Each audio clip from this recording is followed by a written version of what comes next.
a full house, standing room only session on this topic that certainly attracts a lot of excitement and political and policy interest. My name is Matthew Lesh. I'm the Director of Public Policy and Communications at the IEA. But of course, you're not here today to listen to me. You're here to listen to the fantastic panel who I'll be introducing to do some opening remarks. I'll then ask them a few questions and then we'll throw to you to do some more follow-up. Of course, today's session is on the NHS. We're asking, is the NHS in critical condition? So with strikes, soaring waiting lists, staff shortages pushing pressure onto the entire system from all sides, the NHS, I think most people would admit, is not working in the way it was envisaged or hoped for. And so the question we're asking today, can it be fixed? And if so, how can it be fixed? And we've got four excellent speakers to discuss that topic and to kind of discuss it from different angles. I'm going to throw to our first speaker today, Dr. Luke Evans MP, the MP for Bosworth. He was first elected to Parliament in 2019 with a 26,000 majority. Before that, he works as a GP and taught anatomy at the University of Birmingham. He's also served as a member of the Health and Social Care Select Committee between March 2020 and December 2022. Luke, over to you. Well, thank you very much, and it's a pleasure to be here. And maybe the best way to attack this problem is probably understanding the reason why I came into politics in the first place, because people often say to me, Luke, why the hell did you go from being a doctor to being an MP? And probably the number one reason behind it was when I worked in the NHS as a junior doctor, I was the one who always said, well, why do we do this? Why does it happen like that? And the answers I got back too frequently was, well, we've always done it like this, or what do you know, you're too junior. Now, those are two of the worst answers you can possibly ever get in any organisation. And that's a big driving point to me to say, why should I come into politics to make a difference? Because actually, if people don't put their hands up to try and make that change, then how can you ever expect there to be a change? Now, to give you an example of why I think this is so important is during, for example, the pandemic, when me, as a fully qualified GP, wanted to help vaccinate. Now, I wasn't tied to any clinic at the time, but I had all my qualifications and completely signed up. So I said, I'll go and volunteer at my local hospital. And I had to see 4 different people and sign 48 pages worth of work to be able to do that. Now, that's fine. You could argue, well, look, we don't have a baseline of where he's attached to a clinic to understand. But my wife is also a GP. And she was already doing vaccinations at the Hinckley Leisure Centre for both types of vaccines. She said, look, let's make a weekend of it together. We'll go and vaccinate together. I'll sign up as well. And what did the NHS want to do? Well, it wanted her to do the 48 pages and also see 4 different people. And she said, well, can't I just get a letter from my practice to say, I'm already doing this, I'm fully qualified, fully signed off, and that would be enough? And they said no. And this is part of the problem, because no one on that journey that I saw or that she saw was doing anything wrong. The problem is you can already see from the oversight that there's a difficulty there. And this is what I see in the NHS and saw in the NHS. People are struggling. We know, and you'll know all the stats about the gaps there are, but actually there often isn't enough time to stop, think, and improve the system. Now, one thing that COVID did, interestingly, was necessity drove a change, and people had to think about doing things differently. And suddenly, it was asking for forgiveness rather than permission. And that, for me, really is the key, because the answers from the NHS come from within the NHS. I'm a great supporter of the new structures of the ICBs. I think they're fantastic to have 42 new boards that bring everyone together, the experts, to make those decisions. My biggest worry is that they recreate the red tape and ask for permission rather than ask for forgiveness, because they are the facilitators, they understand the problems and they will solve the problems if given the opportunity.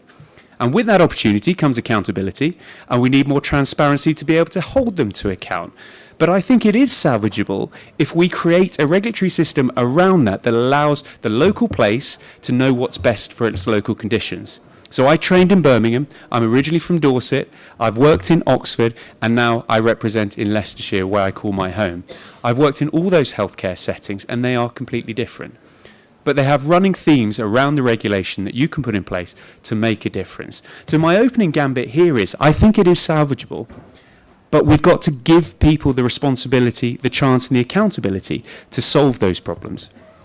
Thank you very much for the opening. And it's interesting you say going from a doctor to an MP, which I think is from one of the most trusted and loved professions to one of the least trusted and most hated professions, indeed.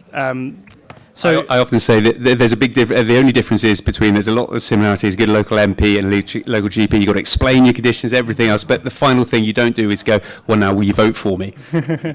Elected GPs, let's keep that at the back of our mind as a policy solution. Okay, so next I'm going to throw it to Dr. Kristian Niemietz of the Institute of Economic Affairs. He's our head of political economies, previously worked for the Berlin-based Institute for Free Enterprise as well as King's College London.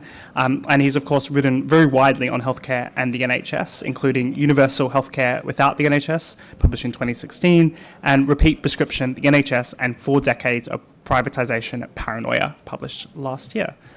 Over to you. Thank you, Matthew. My take is a slightly different one because I don't believe that the NHS can be fixed. And the NHS has been reorganized more times than anyone can count. It's been in an almost perpetual state of reorganization for most of its existence. I think if there was a way to fix it, we would have found it by now. But at the same time, we can see systems that clearly outperform and quite consistently outperform the NHS very nearby. And so for me, this is a bit as if, say, if you imagine you have a car that's giving you trouble all the time, breaks down all the time, doesn't work in winter, doesn't work in the heat either. The moment it comes out of the garage, it already has something else again. But at the same time, several of your neighbors have a different car model and they're broadly happy with it. Okay, up to a point you can say, well, maybe I'm just doing it wrong, maybe it needs an overhaul, maybe I need to adopt a different driving style or whatever. But after a while, and if it still doesn't get better, at some point you would think, why don't I just get the kind of car that my neighbors have, or something that's more similar to that. And one model in particular that I've written about in the past is the healthcare system in the Netherlands. That is a universal private insurance system, so everybody who lives in the Netherlands has private health insurance, but it is a particular kind of private insurance. In the Netherlands, health insurers are not allowed to discriminate on the basis of your health status. So it doesn't matter whether you have pre-existing conditions, whether you have a disability or whatever it is. They can't discriminate against you, they can't charge you extra, they can't cherry-pick the healthiest clients, they just have to accept you.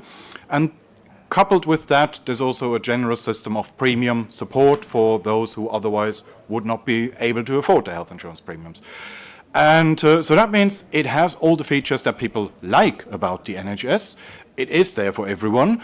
Poor people don't get worse healthcare than rich people, but it also has a lot of the features that those of us who like the market economy appreciate. It's a system based on competition, genuine choice, it's based on consumer sovereignty, and the provider side is almost completely private. So there's hardly any public, hardly any state-owned healthcare facility in the whole country. So that shows private competitive systems can be universal. You can have the best of both worlds. You can have a system that combines the good features of a market system with a system that's universal, and their outcomes are some of the best in the world. Their waiting times are between half and a third of the ones we have here. So in that regard, it's really not much of a contest, and that's been the case for quite a while. One final point. Some supporters of the current system accept that a system like in the Netherlands is pretty good. So the Nuffield Trust, for example, they've written about this. They've said, yes, that's not a bad system, but getting there, that will be a nightmare. That will be too much of a mess. That will be too disruptive. But I don't really buy that, because even though there's no exact precedent here, there's no blueprint for how you would change from a system like we have now to the kind of system they have. There are examples of countries abandoning state-run health systems and moving towards competitive multiple insurer systems. So there's the Czech Republic and Slovakia. They did that in the 90s. They both inherited what you could call an NHS-type system from the old Czechoslovak Socialist Republic, and in different ways they moved that to a system quite close to what I've just described. And East Germany did the same thing in the early 90s. They inherited a state-run system from the old GDR, and then in the course of reunification adopted, the West German system, which is a relative of the system that I've described. And they did it in, depending on how you count it, 2 to 5 years. So it has been done, it can be done, there's no reason why that should not also be a possibility here. Thank you very much, Kristian. And we're doing excellently for time. I'm very impressed with guest speakers on panels who run to time and succinctly make their points. Not even a sarcastic remark, I promise. In all seriousness, next we have the pleasure of hearing from Toby Brown, who's the Senior Policy Lead at the King's Fund. He has 15 years of experience across policy and communications, the voluntary, community and social enterprise sector. Before joining the King's Fund, he worked at the Department of Health and Social Care and led the team that prepared the health and care system for Brexit and helping mitigate issues relating to Northern Ireland's medicine supply. Thank you very much, Toby. Cheers. I will check my watch, so I try and stick to 5 minutes. So, the King's Fund, we're an organisation that was set up just at the turn of the century by King Edward VII, and it was first a place where you give money to London hospitals, and it became this independent think tank where we were trying to think about how to improve health and care. And I think I'm stating that because it's important that I don't have any, a kind of link, or the social health insurance is a great healthcare system for many countries across the world. I think it's where I'd start. But the NHS has proven it has a proof of concept. It has delivered in the past. When you look at the 2000s, when it had a clear mission, bring waiting times down, when it had investment and funding, and when it had a sustained political traction for many, many years, and reform over staffing and giving hospitals and acute trust, foundation trust more autonomy, it did deliver. It got waiting times from 18 months to 18 weeks. People would wait, 95% of people would wait in A&E for 4 hours, so it has delivered. It's not a broken structure in that sense, and there are other countries that use the kind of taxpayer-funded model. Likewise, social insurance is a great model too, and there's only a cigarette paper between them if you were starting from scratch today. I would say the NHS crisis at the moment, and it is a crisis, isn't a surprise. It can be explained by a plethora of long-term policy failures. A failure on capital spending after the financial crash, really tough decisions had to be made, and we decided, as a country and the government decided to spend on day-to-day health spending rather than long-term capital investment in buildings, in scanners and in beds, and we have some of the fewest CT and MRI scanners or beds compared to lots of our peer countries across Europe, Japan, Australia, America. It's also, there's been a long-term policy failure from the workforce point of view. So we've got 100,000 vacancies in the NHS. This was known about 10 years that this was going to be a problem, but obviously it was going to cost money to have the workforce that it needed, but it was not addressed. Social care reform has been delayed.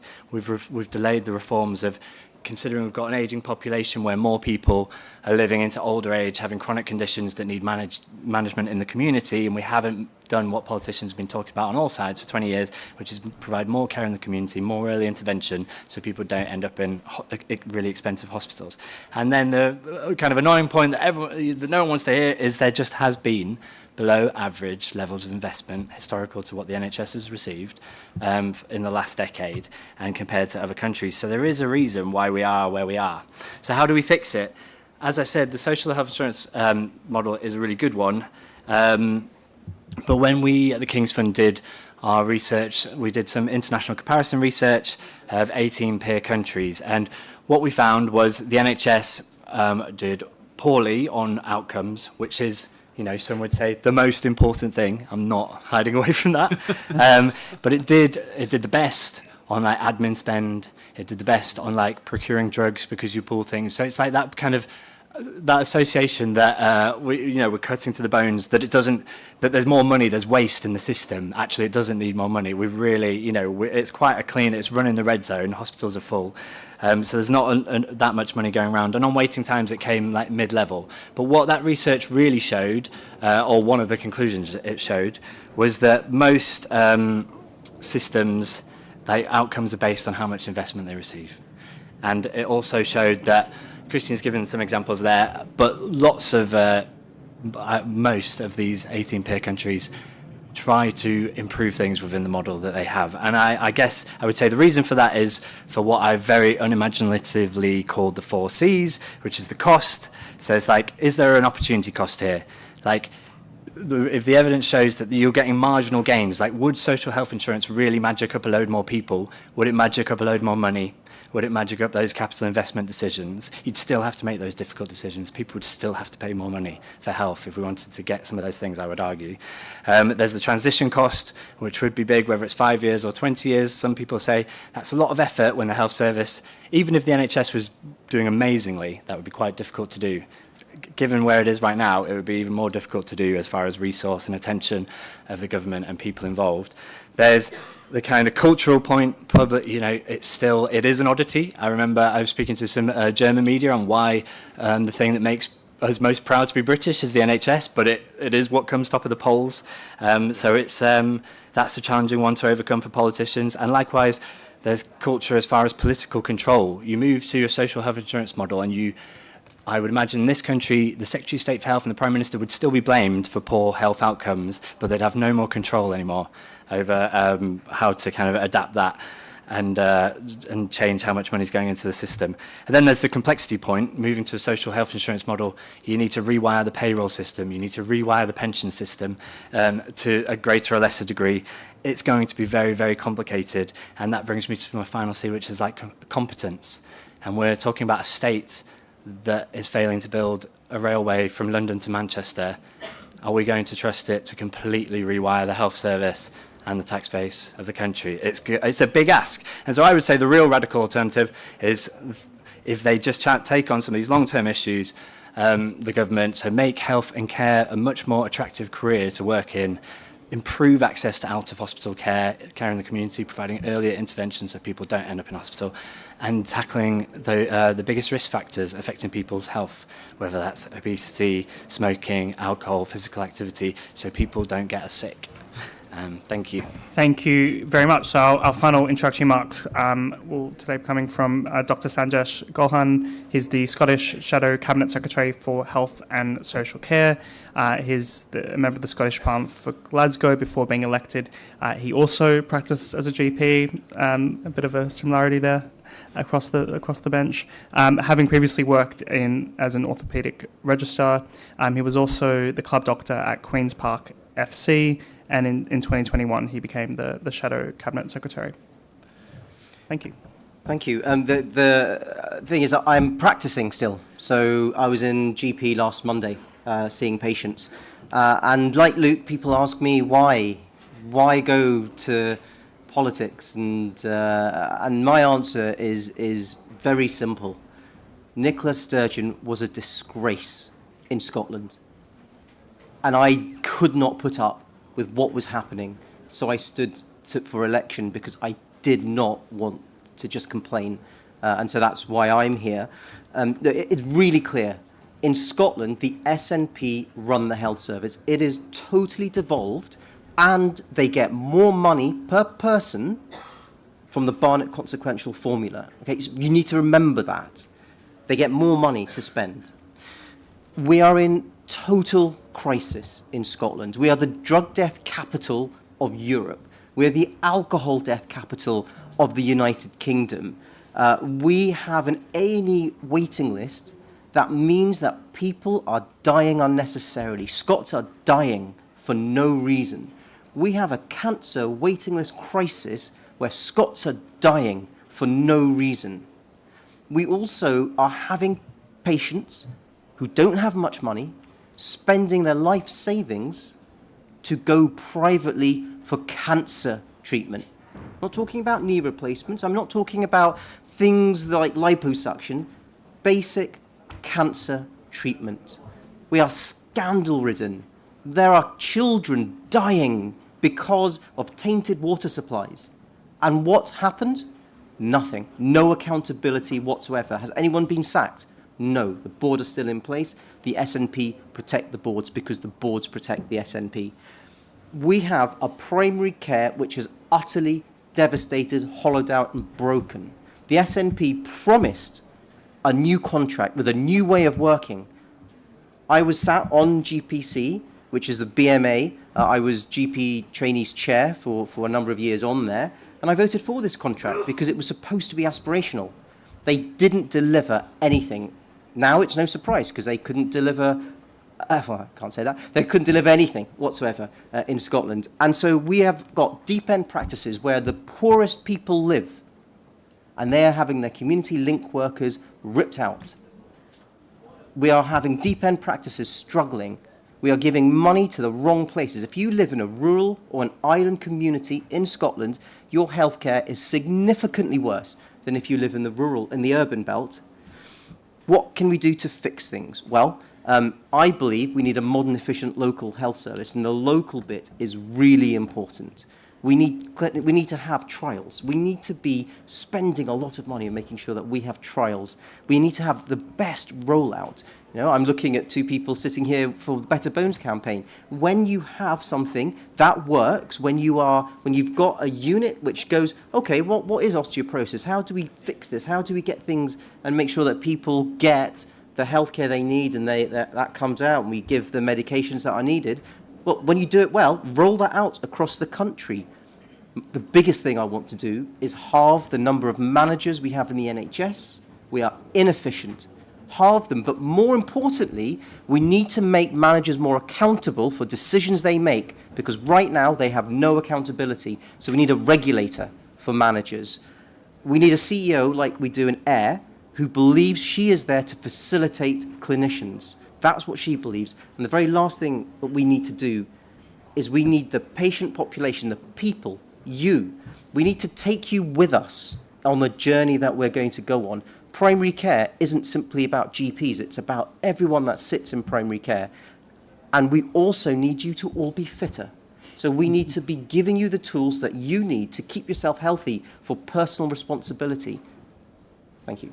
Well, there you had it. Please stand up, do 10 jumps, and then sit back down again for increase your fitness. No, thank you very much. That was an excellent and impassioned opening address. I'm going to start off by throwing back to you, Kristian, some of the points that Toby just made, which I think were very much responding to your proposals for a kind of social insurance system. And there were two elements. One, the NHS can perform really well. Look at the 2000s. Proper level of investment reform, it was great. And the real problem in the last 10 years has more or less been underinvestment when it comes to capital and workforce. And that's the reason why the system is struggling. Okay, two things. First of all, I would say those 2000s Blair reforms, they were essentially, if you wanted to move to the kind of system that I've described, to a social insurance system, you would probably start in the way in which Blair did. You would give the individual healthcare providers greater autonomy. That was the Foundation Trust reforms. You would introduce free choice of healthcare providers and the kind of payment system where money follows patients. Those were the Blair reforms. If you had pushed through like that for another decade, then you would have come out at the social insurance end of the spectrum.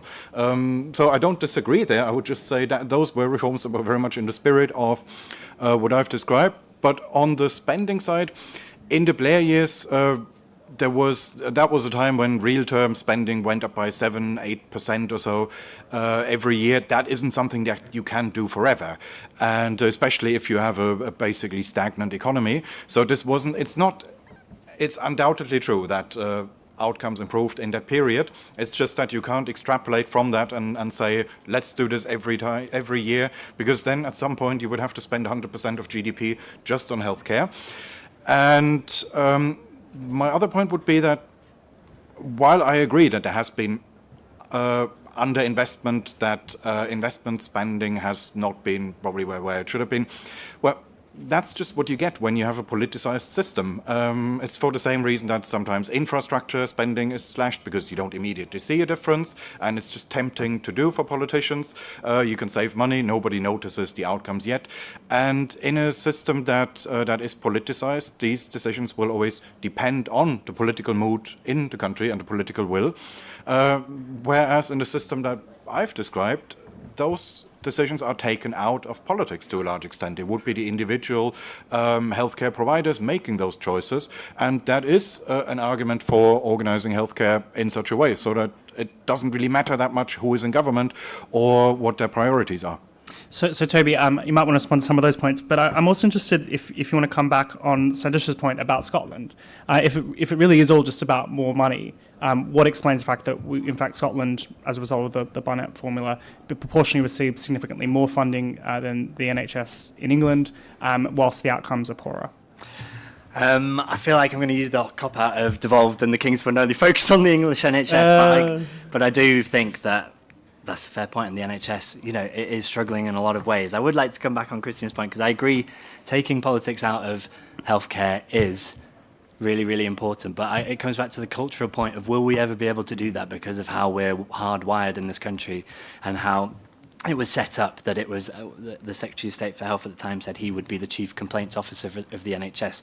It's hard. I think if you could take politics out of it, we would have much better decisions, because the swings you talk about, the Blair years being 6-7% increases, because before and after you get the low increases to make up for the too high increases, and you can't just have like steady 3 to 4% increases the whole time, because as John Curtis, the election guru, was telling us recently, it's like as the King's Fund came in, and he was saying that once you have that big swing, the public opinion just is very cyclical, that all of a sudden it's like, no, taxes and spending needs to come down now, and then it comes down too far, no, you need to put it up now. So it is a problem, but I don't see how you can get over the cultural barriers to it, really.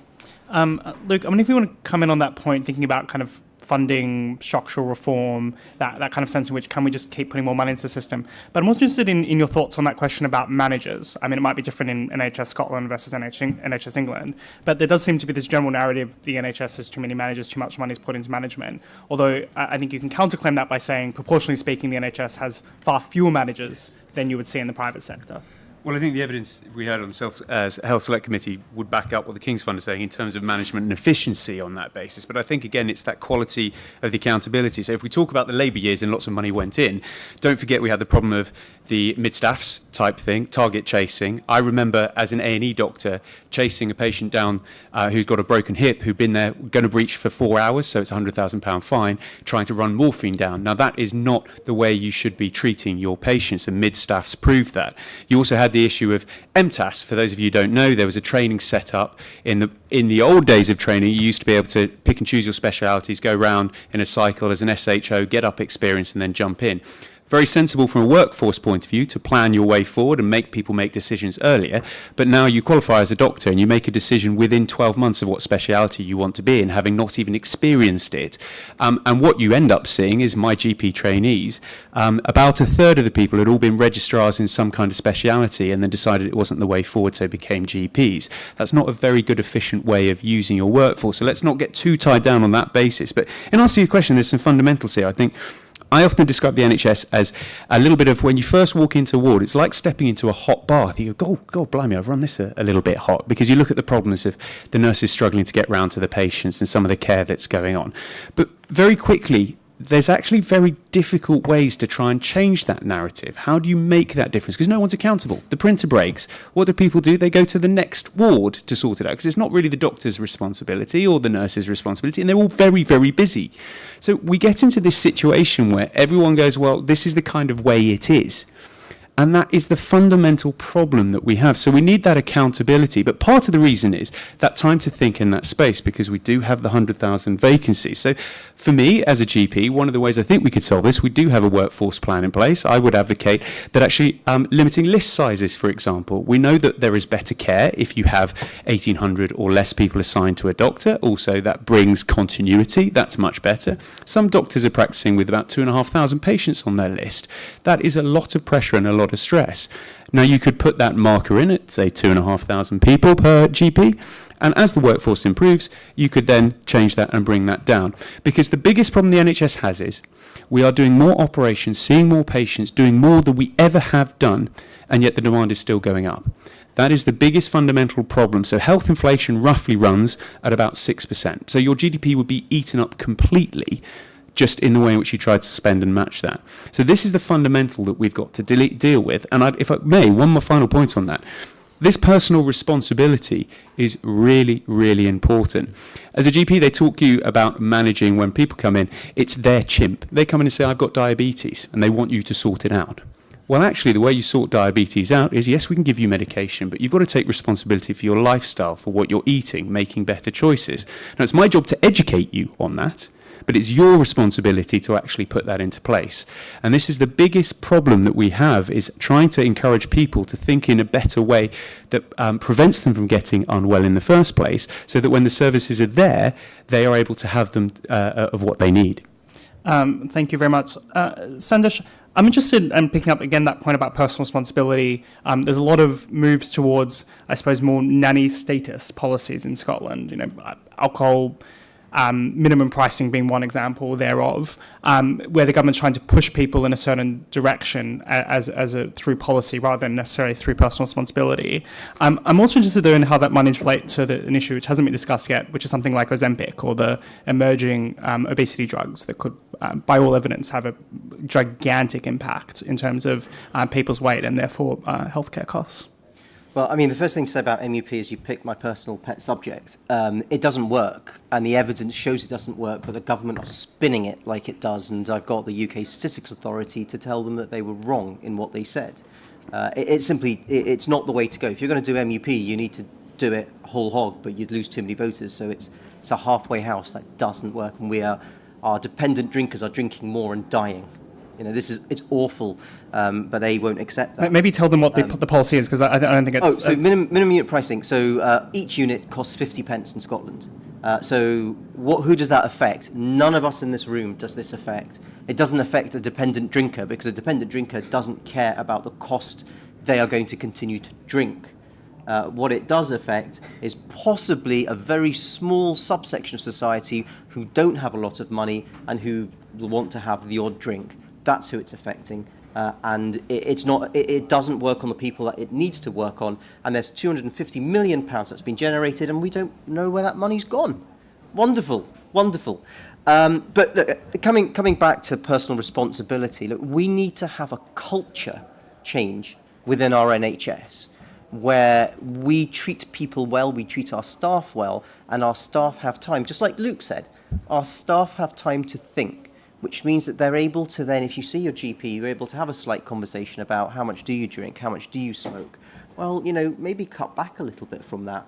Maybe have a think about going to do some exercise, or, you know, we could help you with your weight loss. Now, we can't afford Zempex for everyone. It's just not something that we're going to be able to do. But we don't need to have a magic drug. What we could do is get people out and doing walking.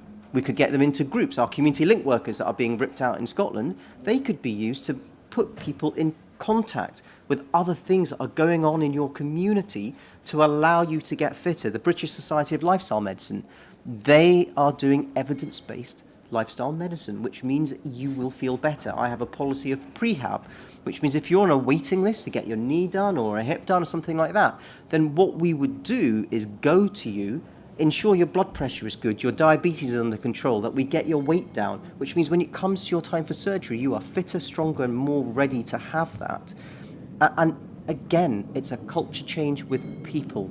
We need people to come with us on this journey. We need people to want to do this, and that involves this big shift in the way we think.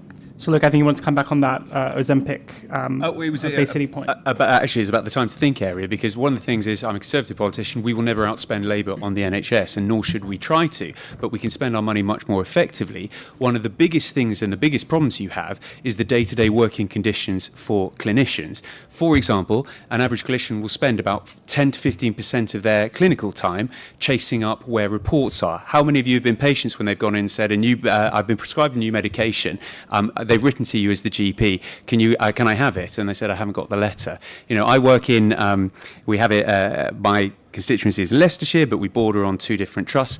You can't get the x-rays and blood tests from one side to the other. I mean, this is absolutely bonkers. When I used to do my computers to go in and sign in the morning, it used to take on average 7 minutes for every computer to fire up. So we as the doctors used to stand in the corridor, all pressing our thing, having our coffee, waiting for the computers to sign on. So simple things like making the computer system work like it does on your phone would have huge impact on staff morale, huge impact on efficiencies, and actually be better for patients as well. And taking away some of that simple bureaucracy and focusing on that will be fundamentally the best way to change the working outcome and outcome for patients. Kristian, I wonder if you want to try to, I suppose, respond to that underlying point that's come up about a kind of more radical reforms moving to the social insurance system are basically saying, it's not politically viable. People aren't going to want to do it. Is it possible to make, I suppose, an effective political case for a more radical reform? Or separately to that, would a better approach be, I suppose, either more incremental or, creating, I suppose, like incentives to expand the private sector without necessarily trying to reform the NHS itself? Yeah, well, I try to stay out of day-to-day politics, but I'd say that it is changing already. So when I started writing about these alternatives, it felt like I was the only one in the country doing this. And now in the last 2 years, I've seen at least a dozen articles in mainstream newspapers talking about fundamentally different alternatives in the Telegraph, a Spectator. And I don't just mean from my own former colleagues who have moved there, but actually... Not just Kate Andrews. No, actually people who I would not otherwise consider ideologically particularly close to me. But there has been a change, and you can see this also in the social attitude survey, that for pretty much as long as it's existed, you always had phenomenally high rates of approval for the NHS, where I'd say I'd never fully believed those figures. I think it's more of a kind of social pressure. You're not supposed to criticize the NHS, therefore everyone just says, oh yeah, it's wonderful, love it, because of the social desirability bias. And then the last 2 years, you suddenly had a majority, well, certainly last time you had a majority saying, no, I'm not happy with it. That is a change, and I'd say this whole cultishness around the NHS, it always relied on emotional knee-jerk responses. It's of somebody saying, yeah, but the NHS saved my mum, the NHS saved my life, or you want a system like in America where people are going bankrupt because of medical bills, and things like that. That used to work for a long time to shut down debates. And I'd say if the NHS purists are losing that weapon, if that becomes blunter, then anything could happen. I mean, I remember about a decade ago, I was at an event where they were talking about some economic problem. Somebody in the audience said, well, wouldn't it be easier to solve this problem if we were not in the EU? And everybody burst out laughing, because it was such an absurd idea at the time, maybe 12 years ago, that Britain could ever leave the EU. And sometimes these things can change quickly. Toby, I'm wondering if you want to comment on that point. You've kind of taken it, I suppose, as a given, the status quo kind of model of the NHS, the kind of public affection from the NHS. Do you think that is a problem? Do you think that is a barrier to improving the system or improving healthcare in the UK? Yeah, I do think it's unhelpful, and I think Kristian, before I came here, I read some of his articles. I think it's the whole thing about the previous elections.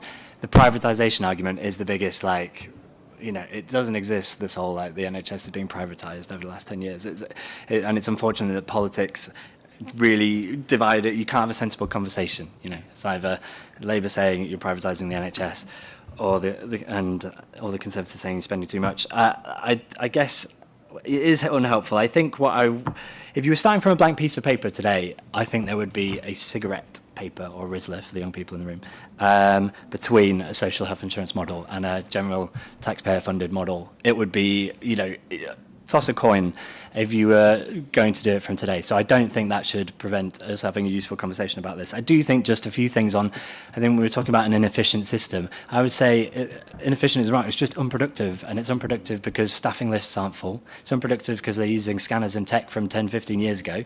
So it's it takes 10 minutes to load up your laptop for a doctor or a nurse. It's actually incredibly efficient from the point of view that we spend about 2% of everything that goes on the health system on admin and managers versus I think 4 or 5% in Germany and 7 or 8% in the US, although obviously the US is an outlier. So yeah, I do think it's unhelpful, but I also think it is a huge kind of government being able to deliver massive projects at the minute is something that will be sceptical to the public. So please prepare your questions because I'm going to the audience. But one last thought, Sandesh, on that point about is there, and it may very well be different in Scotland by this point, but is there kind of affection from the NHS? Do you find that a barrier to being able to talk about reform? Yeah, certainly there is. We all know in Scotland and the NHS is in trouble, but having a frank discussion about it is very difficult because it is the sacred cow, and it's even more sacred in Scotland than I think it is here in England. But there needs to be drastic change, and I've addressed a couple of ways that I would like to see that change happen, because without it, we can't spend 70% of our GDP on healthcare. That's not possible, and there's so much money. No, we need modern, efficient, local health service. And I just want to pick up on one thing that Luke said about conditions. It is awful. I completely agree with him. There's no hot food at night for our night staff. If you go to charge your phone or you try to drink some water, you get disciplined. You're not allowed to criticize your trust. Doctors who are 26, 27, 28 plus are being treated like children.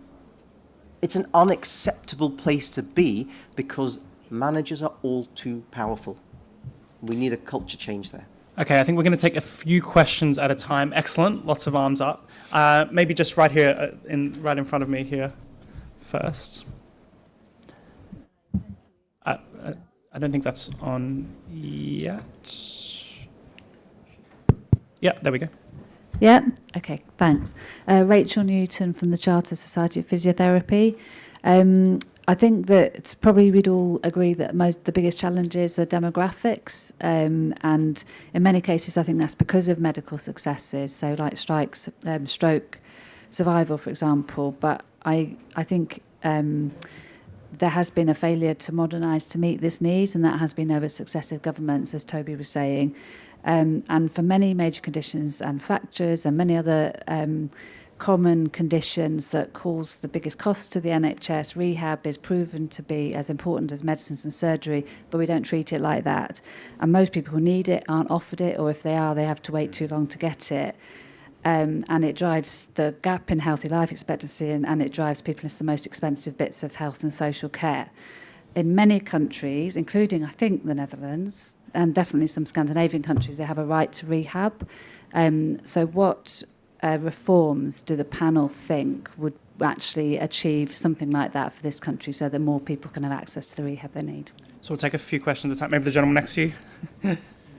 I'm Dr. Chandra Kanayanti. I'm a GP for the past 17 years, and I'm a counsellor and parliamentary candidate for Stoke Contract Central. £1 investment in general practice will give you £14 economic benefits. There was recently a paper published for that. And GP partners like me are the ones who made general practice survive. In spite of 7% reduction GP partnerships, we're still doing that work. Why can't the panel think about making sure that the independent contractor model flourish, which is the jealousy of many countries across the world?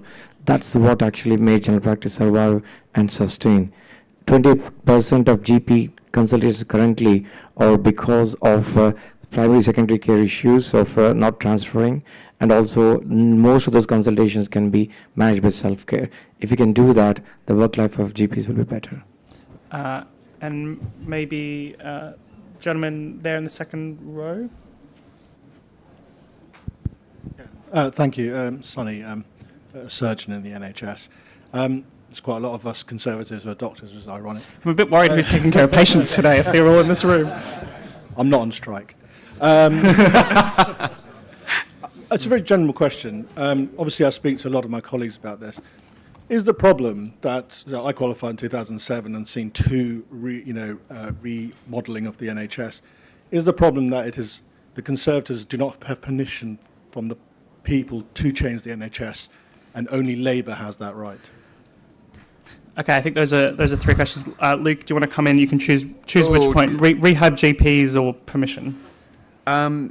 Permission, yes. I mean, the political argument is fundamentally that I do think it is very hard for the Conservatives to argue around this because we get accused of privatising straight away. But I always put the narrative straight back. So do you want to see more privatisation? Yes or no? And then people say no. But do you want more GPs? Well, yes, we want more GPs. Well, they're private contractors. So which is it that you want? And that's where the nuance comes in. I use that as a great example because people get a bit shell-shocked because they don't understand what's going on. Of course, then you jump into social care and they don't quite understand that becomes private and funded and you have to pay for it. So the public need to be explained to where that comes from. I would personally argue that actually to deal with a lot of this is we always see on Facebook someone's been skiing in America, breaks their leg, £40,000 to be airlifted, repaired and everything, and they come back and go, oh my God, this is how much it costs, £40,000. It costs that much here too. You just don't pay for it. And actually, so for me, no one knows how much healthcare costs in this country. So I'd like to see statementing, not paid for, but statementing. So you go and see your GP, you go and have that time in hospital, you know exactly how much it costs, because I think then the penny would drop, not only for the public, but also for the clinicians and what they're using, and just that awareness around it. Of course, me as a Conservative saying that, oh, Luke, this is your first step towards privatisation. No, I see it as transparency, but that's the kind of argument that I would immediately be hit back with. The right to rehab is a fantastic idea and really important. We've seen it in COVID with people being stuck in beds. 15 to 30% of hospital beds are filled with people who are socially fit to be discharged. This is one of the biggest fundamental problems we need to sort out, and actually having community type care that we used to have 10 years ago is really important. And the model of GP partners, absolutely, you're absolutely spot on. I think when you look at it, actually it's the most effective and fundamental way. Why? Because they're small businesses, so therefore they take a very close look at what they're doing and how they do it.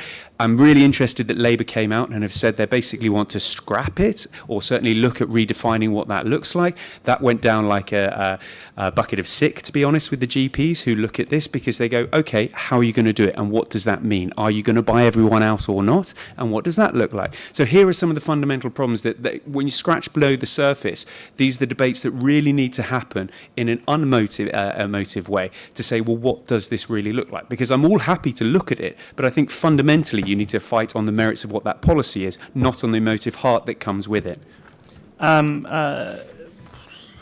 Lots of ways we're going there. Maybe, Toby, kind of on this point about GPs, do you think the current GP model, the partners model, is the right model?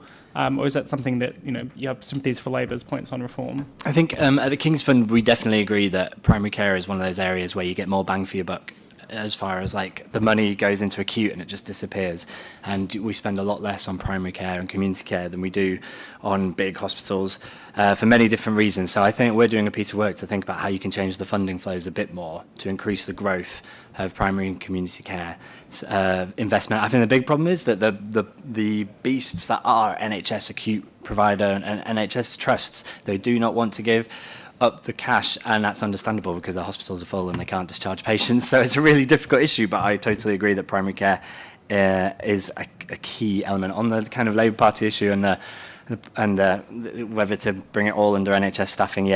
We think you want to have a mix, and it should be down to GPs to decide how best to go. We know lots are moving away. Did you want to add something? Well, do you think the ICBs, now that they're all joined together, have that ability to attack their sort of trust and say it is better to invest in primary care locally to make that decision? Are you seeing any evidence of that? That is the hope. We are in some places, because going back to, in 2020, this actually links back to the final question, which was, do the Conservatives have permission to reform? We've had two massive pieces of legislation in the last 13 years. One, the 2012 Health and Social Care Act, which actually no one asked for permission because it wasn't in the manifesto in 2010, and maybe that is why it went wrong. And then the kind of 2022 one was a bit more NHS England led, so the NHS's head is on the block a bit for this because it created integrated care boards. As you say, I think there is, we are hearing on the ground that local authorities are they're getting more engagement, and in a sense it's like having local authorities in the data that involves the wider determinants of health, like housing and air quality and all the rest of it. We think there is progress being made, and we support them. So I'm interested in kind of where Scotland has, I suppose, diverged from England. I think it interrelates to that permission point, where the Tories have tried to do a bunch of reforms in England that haven't necessarily happened in Scotland. Is there lessons, good or bad, that you try to introduce, and do you think you could have permission to do that? Yeah, I mean, certainly my entire policy portfolio is dedicated to reforming the Scottish NHS. Let me give you one example, long COVID clinics. England did them very quickly. Now, look, there's bad ones, but there's fantastic ones. There's Hertfordshire. I met them, they were brilliant. So I said, well, why don't we just copy this in Scotland? Why reinvent the wheel? So I came up and I had a meeting with Humza, who was Health Secretary at the time, and I said, look, do this. It's massive. Long COVID, this was 2 years ago. Long COVID is going to be a massive issue. Just copy the Hertfordshire model. Now, the issue is it didn't have a saltire on it. So he decided to do something different. And guess what? It doesn't work. So we need to do things that work. But I just want to quickly come back to Rachel and Chandra's questions here, because what I really want to see is a sliding of the funding envelope within healthcare. I want to see from 9% we change to 11 to 12% going to primary care. Why? Because 80 to 90% of all patient contacts happens in primary care. When you start your journey, as long as you've not had something acute like an accident or a heart attack, you are going to be seen in primary care before you go to secondary care. Sliding that envelope, expanding our primary care workforce team, making them do different things. For example, physios. Why can't they be the first port of call for pain when it comes to shoulders or hips? Why can't our optometrists, like Specsavers, like Boots, opticians, why can't they be the first port of call when you've got an eye issue? If you've got diabetes, don't come and see me as a GP because my nurse is far better than I am at chronic disease management. So again, we need to take patients with us and explain to them that actually this expanded primary care team is not doing it on the cheap. It's actually finding the best person for them. And ultimately, as a GP, I am managing this primary care team, so I will be the person that they would come to if there's a problem they don't know what to do. And then the more complicated cases, I would take on, because now you're utilising me as an expert medical generalist, not as someone who's seeing a very straightforward ear, which anyone can see. Let's go back for a few more questions. Maybe down the back, that lady at the back. Hi, my name's Ruth Driscoll and I'm from Marie Curie. And we've heard a lot about the problems that are facing the NHS. And I just wanted to ask a question about potential solutions, actually. So about 90% of people who die each year in Britain could benefit from palliative care. But when they can't get it in the community, they often end up coming into A&E or having to call an ambulance or having an unplanned hospital admission. And that's a really expensive way of treating people, but also it causes a lot of distress to patients and their families. And we know there are some great models out there where hospices like Marie Curie's and other independent hospices are working with other parts of the system, like GPs and district nurses, to prevent those sorts of distressing experiences and expensive patterns of treatment for people at the end of life. So there's an amazing model in Merseyside called the Impact Hub, which has actually brought down by providing a 24/7 single point of access phone number that people can call in the community. They've managed to bring all of those pressures on the system down and also improve experiences for people with a terminal illness. And so my question, going back to the event title, is how can we improve Britain's health service for people at the end of life, people with a terminal illness and their carers and families? Maybe on this side, the gentleman just there at the end of the row. Thank you. Ian Caleb from Cancer Research UK. With obesity being the second biggest cause of preventable cancer in the UK, alongside the other host of issues it causes, how do we reconcile the contradiction between, say, the conservative philosophy of personal responsibility, and we discussed here as a panel, and, for example, the government moves to roll back and delay action on obesity that would have helped people make those healthy choices? I say this as, in this instance, the cost of living crisis and the British food industry were cited as the reason for the moves, but we seem to have instead accepted poorer health outcomes and pushing that cost onto a straining NHS. Okay, one more question. I saw that hand there first. Just wait for the microphone. Thank you very much. David Jones, party member, but making an apolitical point. When will the government or successive governments be transparent with the public and that we don't have a singular British health service? We do not have a national health service. We have four. When will governments exercise their duty under the Article 2 right to life and actually control and enforce proper healthcare within all areas that are devolved? And thirdly, when will the United Kingdom conduct a statutory public inquiry into preventable deaths? I have had to conduct 2 investigations, one into the death of my father, one into the death of my wife. And there was a paper from 2000 completed by the Constitution Unit, and it says about devolution, at the time it said, if this was a small war, the dispatch would read, not many dead. Well, unfortunately, 20 years on, I think there are many that are dead as a result of failures in relation to devolution, and a statutory public inquiry is required. So I'd like to understand when that will take place. Thank you. Kristian, you haven't answered questions in a while. I'm wondering whether you want to comment on any of those particular points about palliative care. I know if you more radical solutions, things like euthanasia, sometimes talked about. On obesity, was the government right? I think you're largely referring to the delay in the ban on buy one get one free. If Kristian, you want to say anything on those fronts? Yeah, well, firstly, I try not to comment on clinical matters because I'm an economist and I stick to what I know. What I would generally say is that in social insurance systems, the way it works is that health insurers compete with each other and try to offer more than the next guy. And that can include saying things like, okay, here's the statutory minimum package, but we offer more than that. That can be rehabilitative care, whatever it may be, whatever people's priority are. And that is one mechanism in which you can get healthcare, the financing side, to adopt more things for which there is clearly a demand, and especially if it is the case that you have some medical interventions that save money and are also good for the patient. And that's why in competitive systems what we do see is that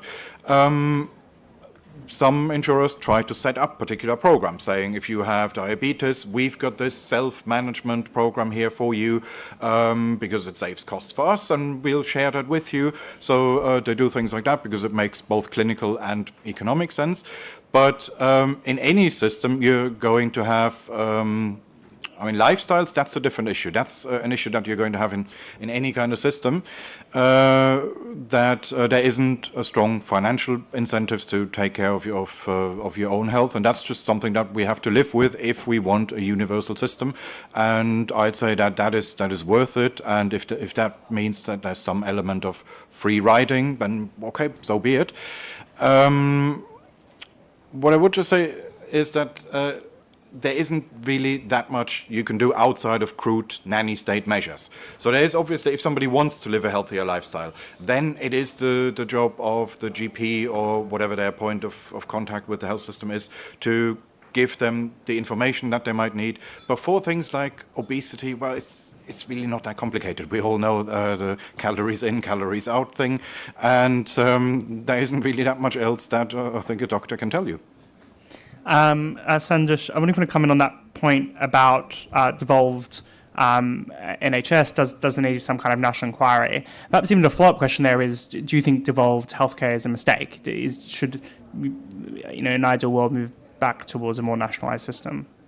Well, I mean, David, I would say that it's been a disaster under the nationalists because they are incompetent, genuinely incompetent. Everything they touch is going wrong. The ferries, for example, they can't even run out ferries, and we're building destroyers as a UK government in the same city.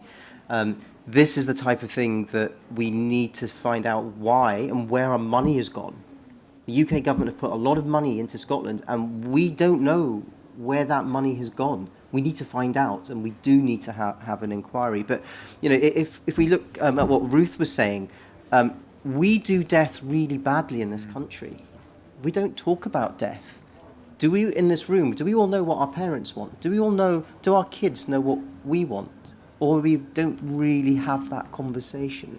We need to start having those. And look, just last week, I had a patient that was dying and that had terminal cancer. So one of the things I said was, look, why don't you get in contact with our palliative care team?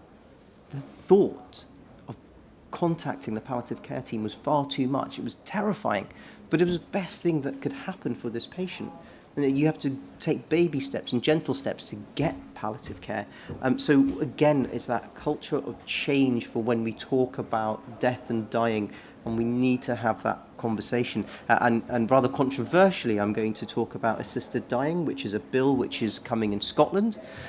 This is something that potentially could help people who have intractable pain, who are suffering and unable to cope with what's going on. That bill could make a huge difference to those people in a very tight, very defined way. We actually realise that we're getting to the end of our session, so maybe we go around and if you want to kind of respond to any of those points or make any kind of concluding thoughts across the panel. I don't know if you want to go first, Toby? I'll just go on because I think the point about how we die, sorry to end on a negative note, maybe someone else can be more positive, but I think that is, as we get older and older, and there's going to be more and more people in their 80s and their 90s as the years go on, so it is a conversation to have. Don't be fooled by my dad died a couple of years ago, and people talk about the mantra of, dying at home, that's the best place to be. Sometimes it is really not, and he ended up in a hospice and it was brilliant. But I think it comes back to the state, the voluntary sector and the private sector all have a role to play in our healthcare. It's just about making sure someone is having the conversation about how to link it all together, and hopefully integrated care boards can do that. Luke, any optimism? Well, firstly, so I listened to Sandesh talk about that. I always say when I'm in the House, if you look at the 4 different nations that are running the NHS, Ireland, Scotland, Labour in Wales, and then the UK, they're all under pressure. And we need to remember that. Okay, this isn't a party political issue. Healthcare is under pressure from that point of view. In answer to how we solve it, well, actually, trying to extrapolate Ruth's point, I think actually we see good bits of healthcare. Actually, the UK is really bad at sharing that. I'd love to see a centre for excellence where you can go to, because every single GP practice struggles with the appointment system, and there are different ways of doing it. But actually trying to understand what the best practice is and who's gone through that problem is really, really poor, and we're not very good at sharing that information. How could you improve that? Well, yeah, have a centre as well, but also in the training side of things. So in answer to your question, I'd love to see a model of sort of hub and spoke and encouraging younger doctors who are doing GP, for example, to take a day out a week upskilling in, say, palliative care. Because actually we've seen golden handshakes of £10,000, £20,000 going to Brad, for example, don't really work. But actually what are young doctors doing in their 20s and 30s? They're buying houses, they're getting married, they're having kids, they're sending them to school. The longer you get them in training in an area, skilling up, the more likely they are to stay there. So there's incentives on that side of things. And the final bigger picture, we talked a lot negatively and a lot of politically here. Actually, there's a lot of good cross-party working going on at the moment with the DWP and their workforce plan of how to get people back into the workforce. And that's shared on both sides, both Labour and the Conservatives, of making sure that we have a mindset that because you have a stroke, you still have value, you still can give back to society. We need a workplace that encourages that. That deals with the obesity side, to let people out to the gym, to let them have better choices in the way in which they choose how they want to eat, and be more active and proactive, whatever medical condition and long-term condition they have, because we know that's what's happening in society. So actually I think there is some real hope in the way we can engineer our system to allow people into the workforce, because we know work is better for your health, better for your wealth, and actually solve some of these problems for the NHS too. Kristian, last concluding thoughts, 30 seconds to a minute.